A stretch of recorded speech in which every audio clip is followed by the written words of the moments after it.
자, 오늘 우리에게 주신 하나님의 말씀은 고린도전서 말씀입니다. 9장 17절에서부터 23절 말씀이고, 설교 제목은 큰 강은 직선으로 흐르지 않는다입니다.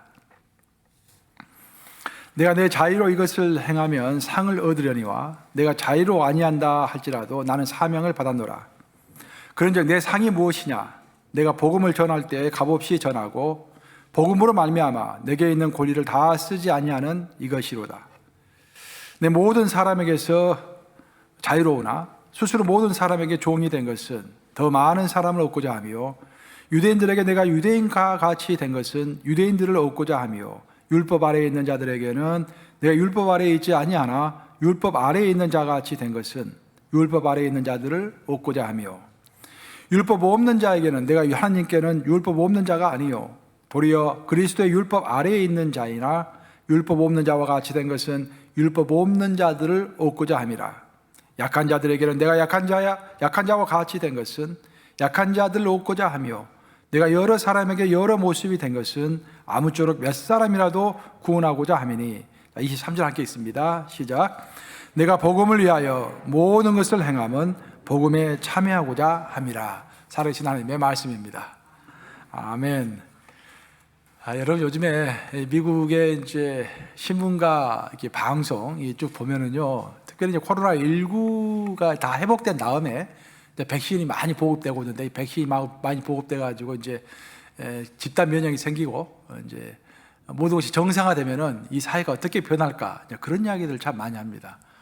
근데 소위 전문가라고 하는 사람들이 이야기를 들어보면은 의견이 참 분분해요. 이런저런 소리를 많이 하고, 경제가 굉장히 많이 먼저 급격하게 회복이 될 것이다. 그리고 그 다음부터 사회가 이전과는 볼 수 없는 모습으로 많이 변할 것이다 라는 그런 이야기들을 자꾸 합니다. 요즘 우리 목사님들끼리도 모이면은요, 우리 목사님들이 뭐 걱정이라고 할까요? 뭐 목사가 걱정하면 안 되지만 교회 걱정들이 좀 됩니다. 목사님들이 많이 하는 소리가, 아무래도 이제 올 하반기에 가면은 집단 면역이 생기고 성도들이 본격적으로 교회 다 나오기 시작하면은 좀 교회가 많이 좀 변하지 않을까, 그런 염려들을 좀 많이 합니다. 긍정적인 생각보다 약간 부정적인 생각도 좀 있는 것 같아요. 그래서 걱정할 거 없다. 우리가 하나님의 은혜로 목회하는 것이지 뭐 우리 힘으로 하는 거냐, 이제 그렇게 우리가 서로 이야기하고 끝마치고 그러는데, 여러분의 개인적인 삶도 마찬가지로 저는 생각합니다. 여러분의 개인의 직장도 예전 같지가 않을 것입니다. 여러분의 삶의 패턴도 예전 같지가 않고, 인간관계도 예전 같지가 않을 것입니다. 또 여러분의 미래도 여러분들이 과거에 생각했던 그런 모습이 아닐지도 모릅니다. 자, 미래는 이렇게 변화의 모습으로 우리에게 성큼 다가서는 것입니다. 변화라는 것은 항상 도전적입니다. 그래서 변화가 오면은 그 변화를 우리가 대응해야 하기 때문에 우리가 평상시에 비축해 두었던 에너지를 많이 사용해야 합니다. 그래서 에너지가 점점 떨어지는 나이 같은 사람들은 이 변화를 싫어해요. 젊은 사람들에게 있어서 변화는 기회이지만 연세가 드신 분들에게는 변화는 참 괴로움인 것입니다. 그래서 변화를 자꾸 피하려고 하죠. 근데 성경을 읽어보면 우리 하나님께서 천지를 창조하신 그 원리가 생성, 성장, 쇠퇴, 이 원리를 따라서 모든 것을 지으셨습니다. 역사도 마찬가지예요. 하나님의 창조의 역사가 있었다고 한다면 요한계시록을 읽어보면 모든 것이 불로 심판이 되고 모든 것이 없어지고 새하늘과 새 땅이 새롭게 만들어지는 그런 역사가 우리에게 설명이 되고 있습니다. 결국 하나님께서 천지를 만드신 그 원칙은 변화를 피할 수 없는 원칙으로 이 땅을 창조하시고 우리를 만드신 것입니다. 그래서 우리는 변화를 피할 수가 없기 때문에 변화를 어떻게 맞이해야 하는가라는 그 면에 집중을 해야 할 줄로 믿습니다. 참 다행스러운 것은 하나님께서는 변화 가운데서 우리를 두셨지만 그 변화를 극복할 수 있는 방법을 우리에게 가르쳐 주셨어요. 그래서 오늘은 여러분들에게 우리가 분명히 변화된 삶을 맞이하게 될 것인데, 이 변화의 과정 가운데서 우리가 어떻게 대처하는 것이 성경적인 대처 방법인가, 그것을 함께 나누고자 하는 것입니다. 하나님은 우리에게 가르쳐 주신 변화를 맞이하는 첫 번째 원칙은 뭐냐면은, 변화의 시대가 올수록 변하지 않는 것에 주목하라는 것입니다. 한번 따라서 해볼까요? 변화가 올수록 변하지 않는 것에 집중하라.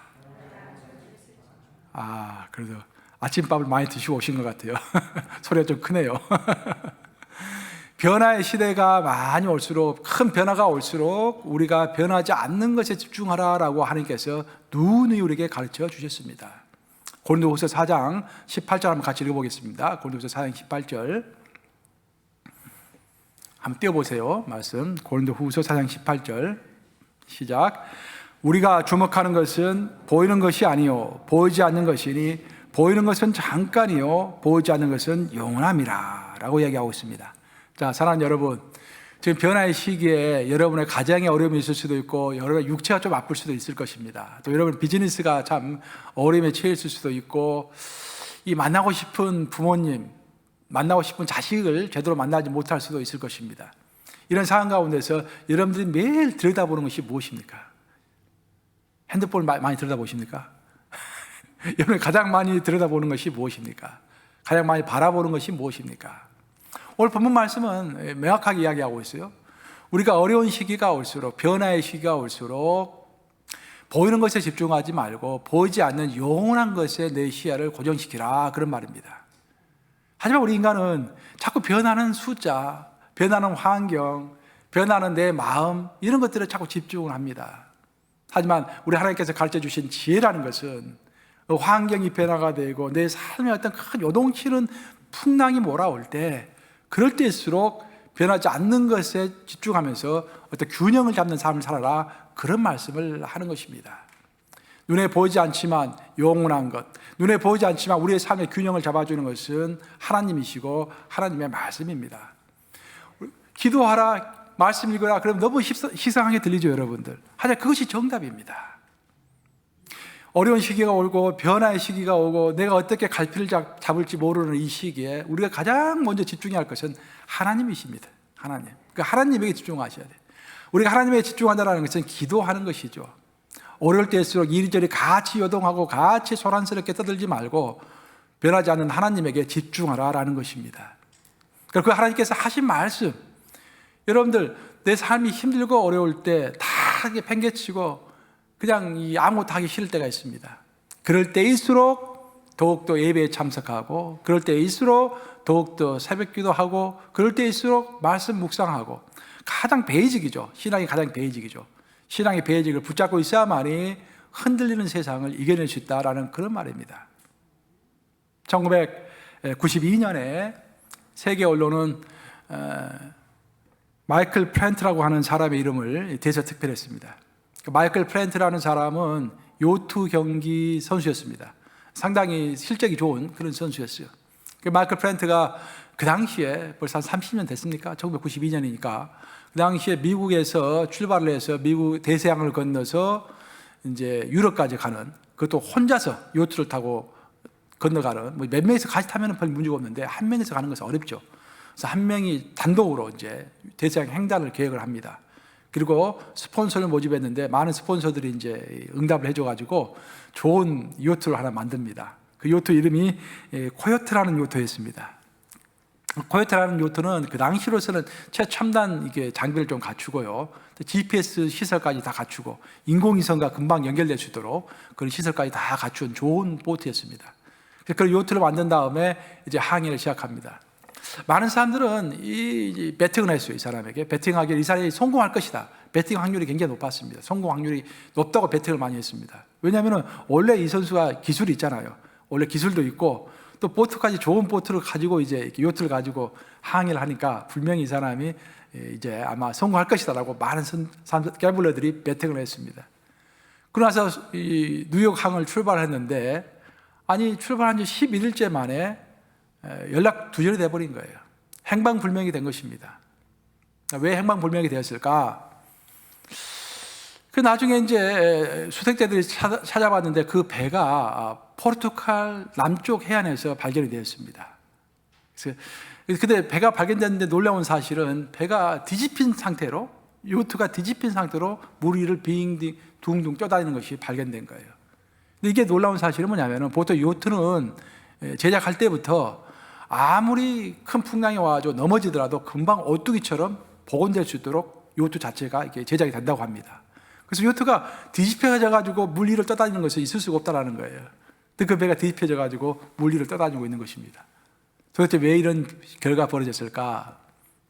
이 조사위원들이 조사를 해봤더니 배 밑에는 밸러스트라고 하는 배 균형을 잡아주고 배의 무게추를 잡아주는 밸러스트라는 것이 있는데, 이 사람이 워낙 실력이 있다 보니까 물 위에 눈에 보이는 부분은 화려하게 웅장하게 좋게 만든 반면에 물 밑에 있는 보이지 않는 그 밸러스트 부분에는 별 신경을 쓰지 않는 거예요.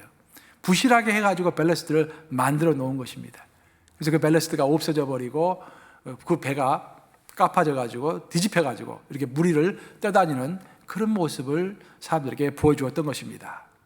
사랑하는 여러분, 이것이 우리에게 참 많은 것을 저는 시사한다고 생각합니다. 우리의 인생을 살아갈 때 많은 사람들은 눈에 보이지 않는 부분보다는 다른 사람이 볼 수 있는 눈에 보이는 부분에 많은 신경을 씁니다. 내 차도 많이 신경 쓰고 건강도 많이 신경 쓰고 내 자식의 문제도 신경 쓰고 하면서 눈에 보이는 부분을 많이 신경 쓰고 이야기를 합니다. 아니, 진정 우리의 성패를 결정짓는 것은 눈에 보이지 않는 그 밸러스트와 같은 인생의 무게추를 잡아주는 그 부분이 정말로 중요할 줄로 믿습니다. 풍랑이 없고 평온한 시절에는 밸러스트가 별 필요가 없어요. 근데 풍랑이 몰아칠 때, 바람이 몰아칠 때는 누가 밸러스트를 제대로 가지고 있느냐, 거기에 따라서 그 사람이 이 풍랑을 이겨내고 승리할 수 있느냐, 아니면 그 풍랑 가운데서 거꾸러지느냐가 결정이 되는 것입니다. 제가 미국 서부를 가보면요, 미국 서부에 가면은 미국의 큰 미국을 이끄는 대표적인 이 6개 회사가 전부 서부에 본부를 두고 있습니다. 뭐 페이스북이라든지 마이크로소프트, 애플, 구글, 이 전부 서부에 있습니다. 근데 그 회사들을 가보면요, 공통된 점이 하나 있어요. 그 회사들은 전부 건물이 높은 건물이 없습니다.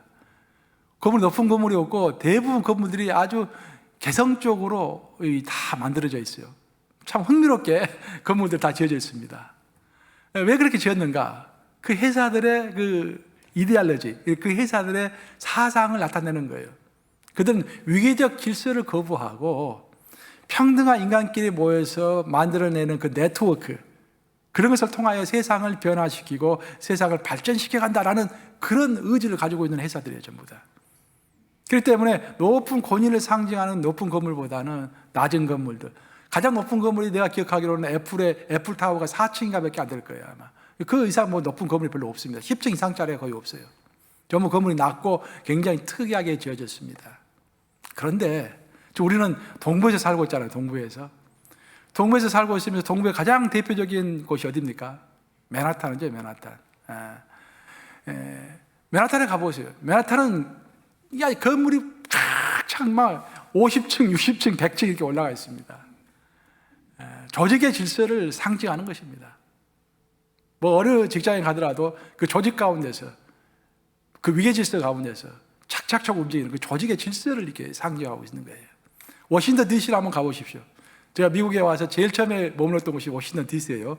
처음에 91년에 이제 내가 미국에 와서, 93년에 미국에 와서 워싱턴 DC에서 일을 했었는데, 저는 워싱턴 DC에 와서 깜짝 놀랐어요. 와, 그 웅장함. 그렇죠. 모든 건물들이 대리석으로 다 깎아가지고 건물들 세워놨는데, 건물만 봐도 권위가 느껴지는 거야.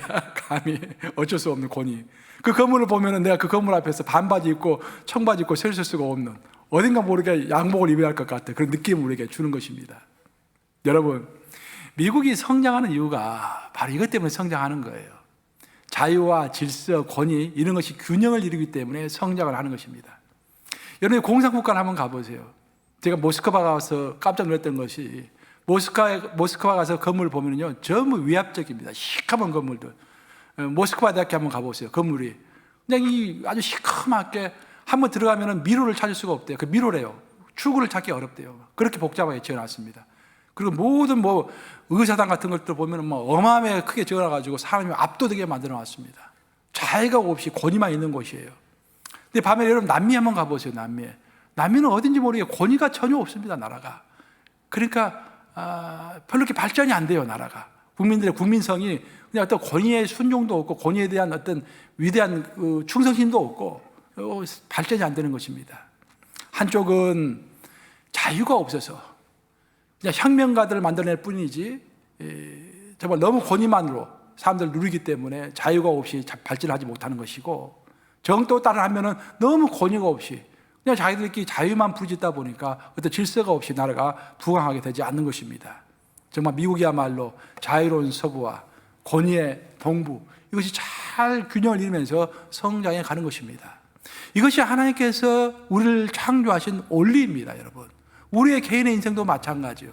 우리는 하나님 안에서 자유롭죠. 사도 바울이 이야기했죠. 내가 하나님 앞에서 자유롭다고 이야기했습니다. 율법으로부터 자유롭다고 이야기했습니다. 하지만 사도 바울이 뭐라고 그랬습니까? 내가 자유롭지만, 내가 모든 음식을 다 먹을 수 있지만, 우상에 생긴 음식도 먹을 수 있지만, 내가 내 다른 사람을 구원하기 위하여, 그를 위하여 내가 절제한다고 했습니다. 그 권위를 인정하는 것이죠. 하나님께서 만들어 놓으신 어떤 미니멈, 리미트를 인정하는 것입니다. 우리 인간의 삶이 정말 하나님께서 의도하신 대로 발전하고 진보하고 좀 인격적으로 성숙해지기 위해서는요, 자유도 필요하지만 권위를 무서워할 줄 알아야 합니다. 제가 오늘 예배 부르면서 그 말했죠. 하나님 앞에서 떨며라고 사도 시편에서 고백하고 있죠. 다윗은 하나님 앞에서 떨었습니다. 다윗은 그 나라의 임금이었지만, 그 나라의 지도자였지만, 하나님을 사랑하는 자였지만, 항상 그는 자유로우면서도 하나님 앞에서 두렵고 떨렸다고 고백하고 있습니다. 사도 바울도 마찬가지예요. 그는 율법으로부터 자유로운 사람이었지만, 하나님부터 분명한 사명을 받은 사람이었지만, 내가 두렵고 떨렸다고 하나님 앞에서 언급하고 있어요. 하나님 앞에서 두렵고 떨렸다고 사람들 앞에서 고백하고 있는 것입니다. 오늘날 성도들의 가장 큰 문제 중에 하나는 권위 앞에서 떨질 않는다라는 거예요. 하나님의 권위 앞에서 떨질 않습니다. 무서워하는 것이 없어집니다. 게을러집니다. 내가 정말로 코로나19 이 사태를 맞이하면서 염려하는 것은 뭐냐면은, 이 코로나 사태 가운데서 예배로부터 멀어지고, 기도로부터 멀어지고, 말씀으로부터 멀어지고 있다고 한다면은 여러분은 모든 것을 다 잃어버리는 거예요. 여러분의 신앙의 밸런스를 잃어버리는 것입니다. 폭풍이 오실 때는 아무런 문제가 없는 것처럼 보입니다. 잘 흘러가고 있는 것처럼 보입니다. 세상에 편승해서 세상의 편안함에 같이 편안해지는 것, 잘 살아가고 있는 것처럼 보입니다. 하지만 인생의 풍랑이 짐처럼 몰아칠 때 내가 방향을 잡을 수가 없는 거예요. 내가 어떻게 헤쳐나가야 할지 내 마음에 밸런스가 없기 때문에 좌우로 오르나 흔들리다가 뒤집혀져 버리는 것입니다. 그래서 여러분들, 이 어려운 시기가 올수록, 변화의 시기가 올수록 우리는 가장 기본적인 것을 내가 붙잡고 있는가를 살펴봐야 돼요. 무엇보다 나는 기도하고 있는가? 나는 제대로 예배드리고 있는가? 나는 정말로 하나님을 두려워하고 있는가? 나는 정말 하나님의 말씀 앞에서 떨면서 그 말씀을 보고 있는가? 무엇보다 내 마음속에, 내 심중에는 권위 앞에서 순종하는 마음이 있는가? 권위 앞에서 순종하지 못하면은 여러분들은 자유로운 사람 같지만 무너지는 사람이 곧 되는 것입니다. 그래서 하나님께서는 순종에 대해서 처음부터 끝까지 이야기하고 있죠. 순종은 100년 전이나 200년 전이나, 아니 중세 시대에 이야기했던 그런 박제된 그런 전통 속에 있는 단어가 아니라 오늘날에 정말로 우리가 기억하고 생활 속에서 실천해야 할 그런 단어인 것입니다.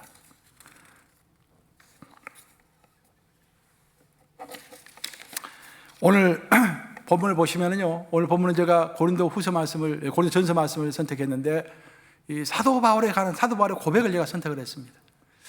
사도 바울의 인생이야말로 정말 격하게 변화하는 인생을 살았던 사람입니다. 우리가 변화의 인생을 살았다고 이야기하지만 우리하고는 상대가 되지 않을 정도로 정말로 격변 인생을 살았던 사람이 사도 바울입니다. 그 인생이 단 하루도 편할 날이 별로 없었던 것 같아요.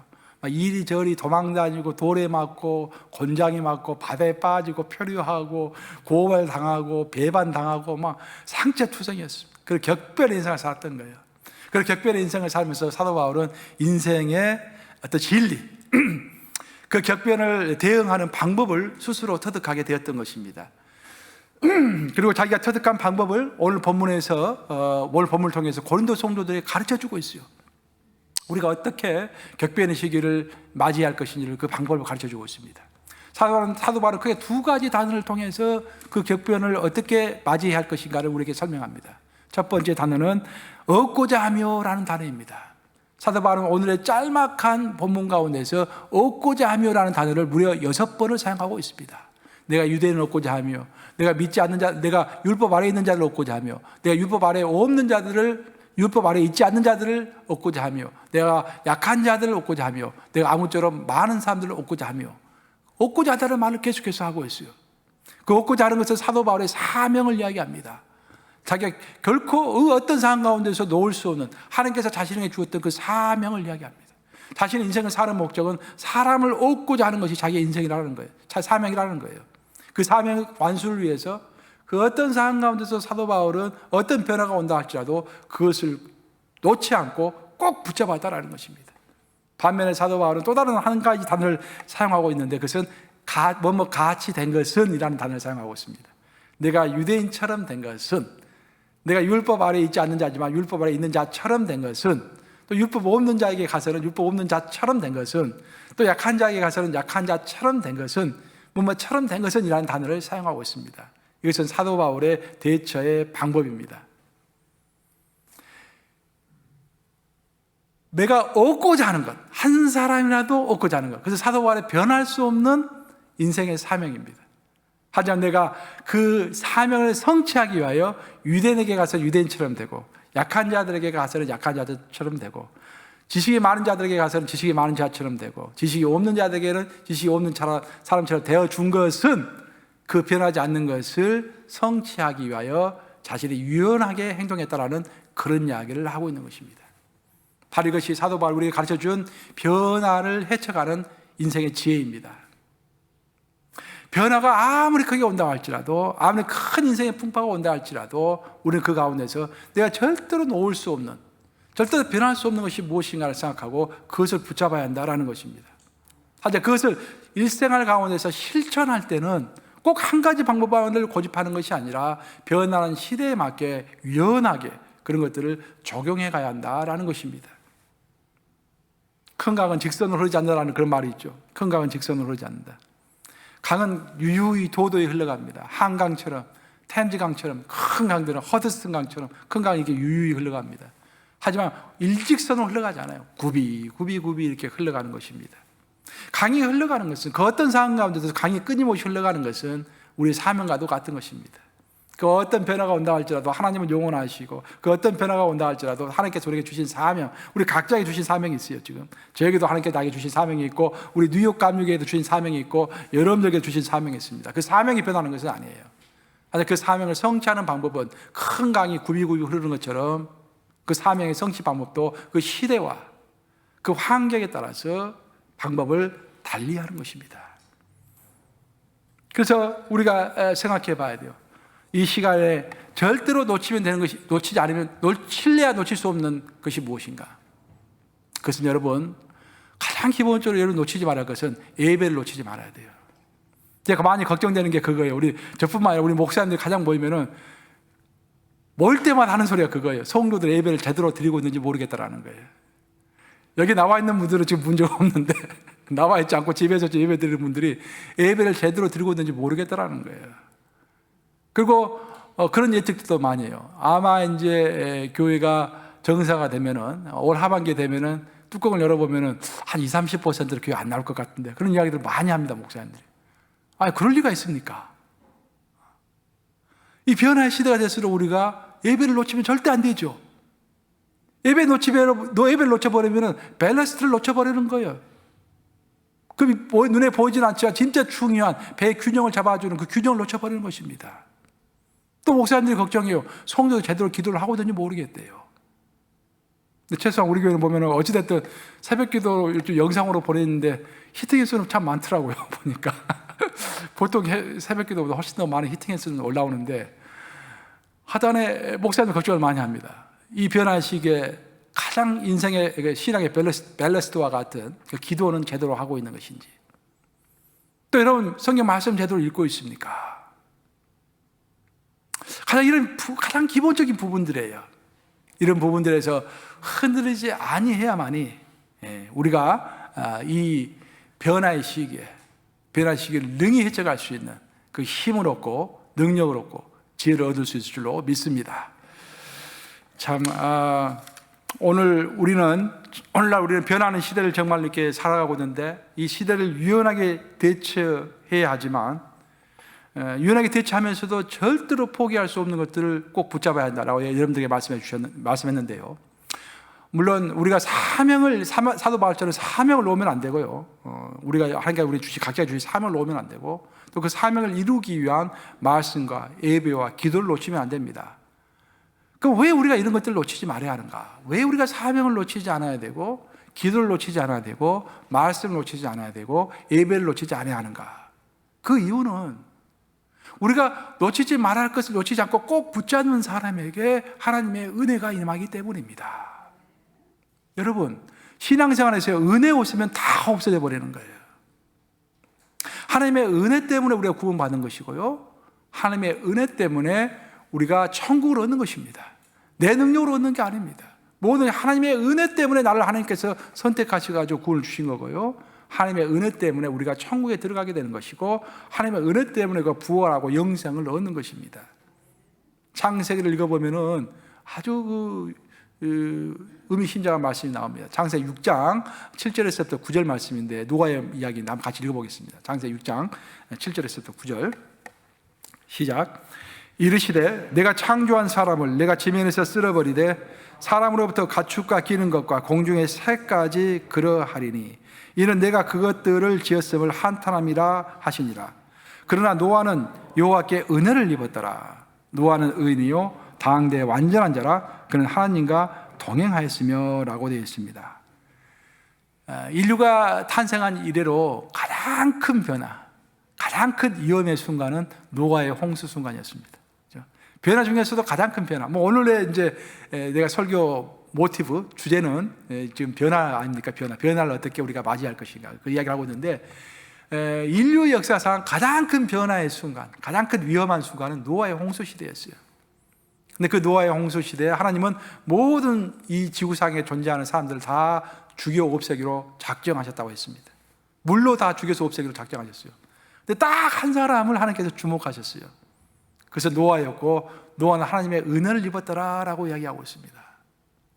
노아가 하나님의 은혜를 입었기 때문에 그 은혜에 의지해가지고 그 변화의 순간을 이겨내고 오히려 승리자가 될 수 있었다라는 그런 이야기입니다. 노아가 자신의 힘으로 그 노아의 홍수를 이기려고 했다면 절대로 노아의 홍수를 이길 수가 없었겠죠. 하지만 노아는 하나님의 은혜를 입어서 그 변화의 순간을 모면하고 살아남을 수가 있었습니다. 그럼 왜 노아가 하나님의 은혜를 입었던가? 그 이유가 제일 나중에 나오죠. 그는 하나님과 동행하였으며. 사실 노아가 살던 시대는 우리가 알다시피 가장 타락의 시대입니다. 많은 사람들이 타락하고 하나님이 없다고 부르짖던 시대이고, 먹고 마시고 잔치하고 동성연애하고 마주 그렇게 지냈던 시대였습니다. 그러니까 많은 사람들이 이거 봐라 어디 하나님이 있냐 하고 그 유행에 편승해가지고 너나 할 것 없이 유행을 따라서 살았던 시대입니다. 근데 노아는 그 유행을 거부했습니다. 그 유행이 범람하는 시대 가운데서 살아가고 있었지만 그 시대 가운데서도 절대로 변할 수 없는, 유행에 따라갈 수 없는 그 하나님의 존재를 인정하고 하나님의 권위 앞에서 하나님과 함께 동행하는 사람이었습니다. 바로 그 하나님과 동행 가운데서 그 유행을 따르지 않고 그 가운데서 변하지 않는 하나님을 붙들고 있는 그 노아의 그 충성스러운 면 때문에 하나님은 노아를 선택하셔가지고 은혜를 주신 것입니다. 그 은혜 때문에 변화의 시대, 가장 위험한 시기를 노아는 견뎌낼 수가 있었습니다. 사랑하는 여러분, 우리 기독교의 신앙의 핵심은 은혜입니다. 은혜를 받아야 돼요. 우리가 하나님의, 내가 아무리 많은 지식이 있다고 할지라도, 내가 아무리 많이 기도한다고 할지라도, 내가 아무리 운이 좋다고 할지라도 은혜가 없으면 아무것도 아닙니다. 하나님의 은혜가 부어져야만이 내가 선택을 받고, 하나님의 은혜가 부어져야만이 내가 구원을 받는 거예요. 그 하나님의 은혜가 부어져야만이 모든 악과 이어로부터 내가 보호가 되고 결국 천국에 가게 되는 것입니다. 마지막에 웃는 자는 하나님의 은혜 안에 있는 자만이 웃게 되는 것입니다. 그래서 시대가 혼란스러울수록 내 인생의 미래가 어떻게 펼쳐질까? 미국의 2021년과 2022년에는 무슨 일이 벌어질까? 불안하고 초조한 마음이 들수록 내가 정말 하나님의 은혜 가운데 있는가? 그것을 살펴봐야 할 줄로 믿습니다. 하나님의 은혜는 눈이 오나 비가 오나 기도하는 자에게, 항상 하나님의 말씀을 상고하는 자에게, 하나님 앞에서 자신의 인생을 돌아보면서 겸손하게 자신의 어려움과 기쁨을 고백하는 자에게, 그런 자에게 하나님의 은혜가 임할 줄로 믿습니다. 지금은 변화의 시기입니다. 많은 사람들이 두려워하고 있어요. 어떻게 내 직장이 변화가 될까? 어떻게 모든 인간관계가 변화가 될까? 어떻게 교회가 변화가 될까? 그런 것들을 많이 두려워하고 있는 그런 시대입니다. 하지만 이 두려운 시기에 성경의 가르침은 아주 명확합니다. 변화의 시기가 올수록 절대 변할 수 없는 것에 집중하라라는 것입니다. 인생이 자유와 권위 가운데서 잘 배분되게 하라라는 것입니다. 너무 자유롭지 말고 내가 자유를 누리는 가운데서도 절대로 내 앞에 서 있는 권위자 우리 하나님께 순종하며 하나님의 그 말씀에 청종하며 그 말씀 안에서 지혜를 얻으며 그 말씀 안에서 혼자 견고히 설 수 있는 그 힘을 얻으며 그래서 이 모든 것을 극복하고 우리 변화의 시기 가운데 더욱더 성숙해져라 라는 것이 하나님의 가르침인 것입니다. 노이즈가 많은 변화의 시대일수록 진실로 내 인생을 좌우하는 내가 꼭 붙잡아야 할 것에 집중하는 사람만이 하나님의 은혜를 입을 것입니다. 요즘에는 노이즈가 뭔지 말죠? 자꾸 소리가 많아요. 뭐 이렇다 저렇다 앞으로 이렇게 될 것이다 저렇게 될 것이다. 이 노이즈가 많습니다. 우리는 노이즈에 신경 쓸 필요가 없는 사람들이에요. 왜냐하면 영원한 진리를 가진 사람이기 때문에. 신앙생활을 하는 이익점이 그런 것입니다. 다른 사람들은 확실한 마음에 확신이 없기 때문에 이 소리도 하고 저 소리도 하고 누가 이런 소리 하면 이 일이 쏠렸다가 저런 사람이 저런 소리 하면 저리 쏠렸다 가는 그런 시대를 살고 있습니다. 하지만 우리는 절대로 흔들릴 수 없는 진리를 알고 있는 사람이기 때문에 노이즈에 흔들릴 필요가 없는 것입니다. 굳이 이 변화의 시기에 절대 변할 수 없는 것들을 붙드시고서 승리하시는 여러분 되시기를 우리 주님의 이름으로 축복합니다. 기도하셨습니다. 좋으신 아버지, 변화의 시기가 다가오면서 많은 사람들이 참 염려하기도 하고 두려움에 떨기도 하고 과연 어떻게 변화가 될까 초조한 상태에 있습니다.